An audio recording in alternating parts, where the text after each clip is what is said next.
আমি আজকে নতুন একটা রেসিপি নিয়ে এসেছি। দেখুন, মশলার সাউথ ইন্ডিয়ান মশলা করব। আপনাদের কাছে দেখাচ্ছি কি কি দিচ্ছি মশলাটা। প্রথমে আমি দিচ্ছি এখানে ছোলার ডাল দিচ্ছি। ছোলার ডাল আছে 2 চামচ। 1 চামচ আছে তুয়ার ডাল, যেটাকে বলছি অরহর ডাল, অল্প আছে, এটা রোস্ট করবে। আর এটা হচ্ছে বিউলির ডাল আছে 2 চামচ। এইটাকে আমি প্রথমে রোস্ট করে নিচ্ছি। অল্প আছে রোস্ট করবেন, এটাকে রোস্ট করবেন। এটা সাউথ ইন্ডিয়ান হচ্ছে সাম্বারের মশলার রেসিপিটা দেখাচ্ছি। মশলাটা দেখুন আপনারা। আমার তুয়ার ডাল, বিউলির ডাল আর চানার ডাল, ছোলার ডাল এটা রোস্ট হয়ে গেছে। আমি ঢেলে দিচ্ছি এখানে।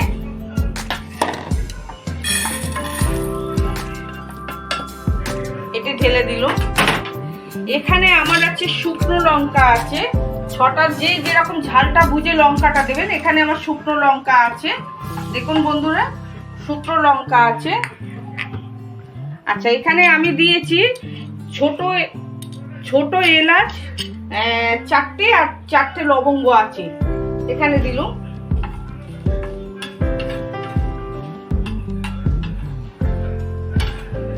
আচ্ছা, এটা অল্প আছে, নাড়তে হবে, নালে পুড়ে নালে যাবে।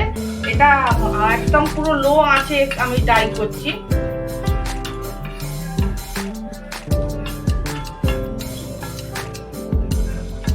আচ্ছা, এবারে দেখুন বন্ধুরা, আমি মেথিটা দিচ্ছি। মেথি দিচ্ছি, সর্ষেটা দিচ্ছি, দিয়ে অল্প আছে নাড়ছি। সাম্বারের মশলা যেহেতু, এটা একদম পুরো ডাই হবে না, অল্প অল্প ডাই করব, করে তারপরে মিক্সিতে গুঁড়োবো, দেখাবো তখন মশলাটা যখন যাবে।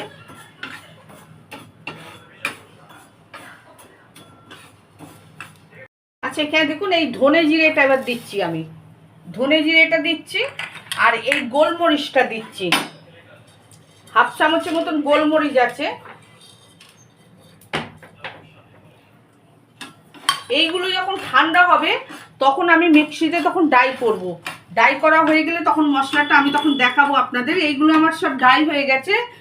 তুয়ার ডাল, ছোলার ডাল, তারপর বিউলির ডাল, সর্ষে, মেথি, লঙ্কা, এগুলো আমার সব ড্রাই হয়ে গেছে। এগুলো যেহেতু গরম, এখন আমি ডাই করতে পারছি না, এই ডাস্ট করতে পারছি না, করবো যখন তখন দেখাবো আপনাদের। এখন দেখাচ্ছি জিরে আর ধনে আর এটা মরিচটা ভাজা।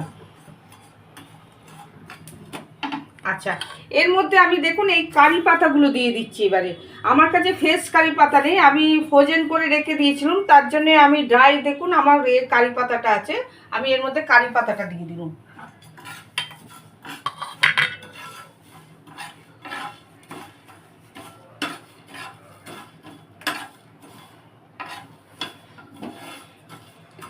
আচ্ছা, যখন আমি গুঁড়োবো তখন এই হিংটা দেবো, হিং দেবো 1 চামচ।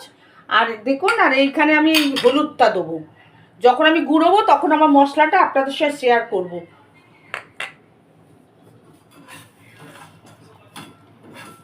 আমার সব ড্রাই হয়ে গেছে, এবার আমি ডাস্ট করবো। এই যে হিং দিচ্ছি, হিংটা যে দেখিয়েছিলাম 1 চামচ হিং দিলাম, 1/2 চামচের মতো হলুদ দিলাম। এবারে আমি ডাই করব।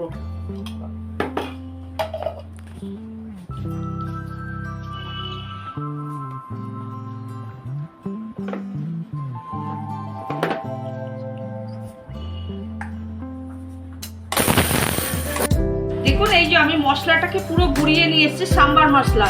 আপনারা বাড়িতে করে দেখুন যে এইভাবে মশলা দিয়ে বাজার থেকে তাহলে কিনতে হবে না, এতে বরঞ্চ বেশি টেস্টি হবে, আর বরঞ্চ স্টোর করে রাখতে পারবেন।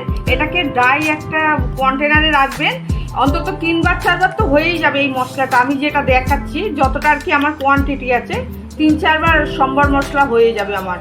আপনারা বাজার থেকে কেনার থেকে বাড়িতে একটু একটু করে এই জিনিস করুন, এতে বরঞ্চ কোয়ান্টিটি বেশিও হবে, প্লাস স্টোরও করা যাবে।